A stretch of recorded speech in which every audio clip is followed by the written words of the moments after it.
সম্মিলিত রাষ্ট্রপুঞ্জের নিরাপত্তা পরিষদে স্থায়ী দেশের সংখ্যা কটি?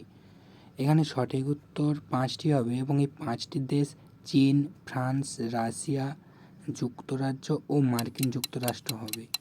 এছাড়াও একটা গুরুত্বপূর্ণ ইনফরমেশন, জাতিসংঘের সদর দপ্তর অবস্থিত মার্কিন যুক্তরাষ্ট্রের নিউ ইয়র্কে।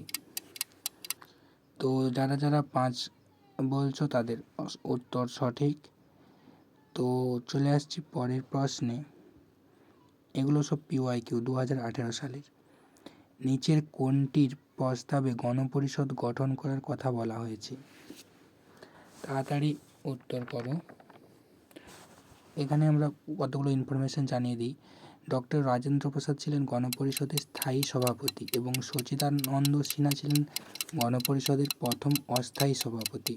1950 সালের 24শে জানুয়ারি গণপরিষদের সর্বশেষ অধিবেশন বসে। এখানে সঠিক উত্তর ক্যাবিনেট মিশন। পরবর্তী প্রশ্ন, কম্পিউটারের প্রথম ভাষা কোনটি? ফরট্রেন, পাইথন, জাভা, C++। এগুলো সবই কম্পিউটারের প্রোগ্রামিং ল্যাঙ্গুয়েজ, কিন্তু প্রথম ভাষা জন বাক্স দ্বারা তৈরি করা প্রথম ভাষা হলো ফরট্রেন।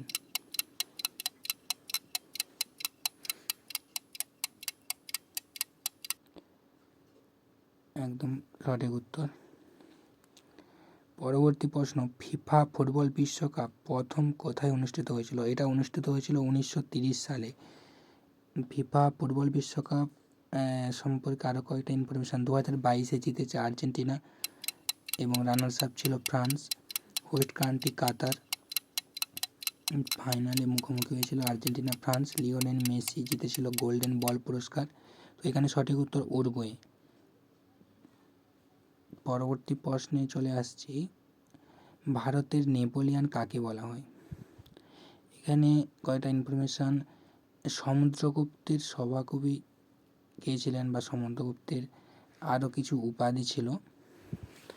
তো তাড়াতাড়ি উত্তর করো। সমুদ্রগুপ্তের সভাকবি ছিল হরিসেন। তার এলাহাবাদ প্রশস্তি থেকে আমরা সমুদ্রগুপ্তের বিজয় কাহিনী জানতে পারি এবং এখানেও সঠিক উত্তর হবে সমুদ্রগুপ্ত। সমুদ্রগুপ্ত লিচ্ছবি দরিদ্র নামে পরিচিত ছিলেন। কোন ব্যাকটেরিয়াটি মানবদের পক্ষে উপকারী? এছাড়া আমরা অপকারী ব্যাকটেরিয়া সম্পর্কে জানি। ভিব্রিও কলেরি কলেরা রোগ সৃষ্টি করে, সালমোনেলা টাইফি টাইফয়েড রোগ সৃষ্টি করে।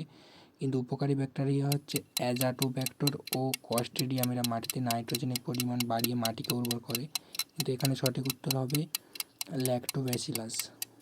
এটি মানবদের পক্ষে উপকারী ব্যাকটেরিয়া। চলে আসছি পরবর্তী প্রশ্নে।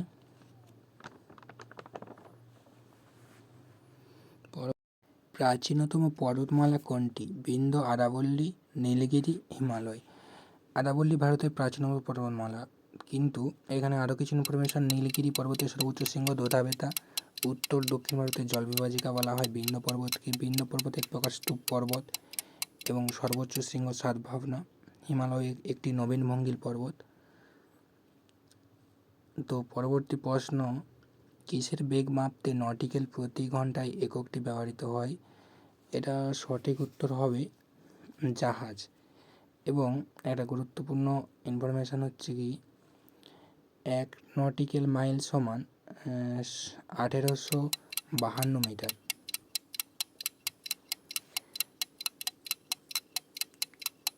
হরিণ, চিতাবাঘ, ট্রেন এগুলো তো হবেই না, জাহাজ সঠিক উত্তর।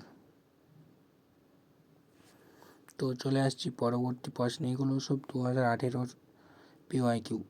দীনবন্ধু মিত্রের নীলদর্পণ গ্রন্থটি ইংরেজিতে অনুবাদ করেন কে?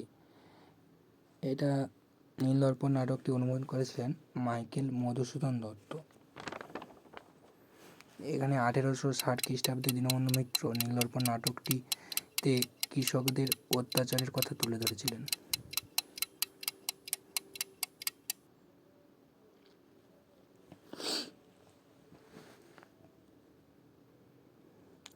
পরবর্তী এবং শেষ প্রশ্ন, পাল বংশ কোথায় রাজত্ব করত? পাল বংশের সম্পর্কে কিছু গুরুত্বপূর্ণ। রামপাল কৈবর্ত বিদ্রোহ দমন করেছিলেন। প্রথম মহিপালকে পাল বংশের বা সাম্রাজ্যের দ্বিতীয় প্রতিষ্ঠাতা বলা হয়। বিক্রমশিলা মহাবিহার ও সোমপুরী মহাবিহার নির্মাণ করেছিলেন ধর্মপাল। ধর্মপাল ছিলেন পাল বংশের প্রকৃত প্রতিষ্ঠাতা। গোপাল ছিলেন পাল বংশের প্রতিষ্ঠাতা ও বাংলার প্রথম নির্বাচিত রাজা। এখানে সঠিক উত্তর বিহার।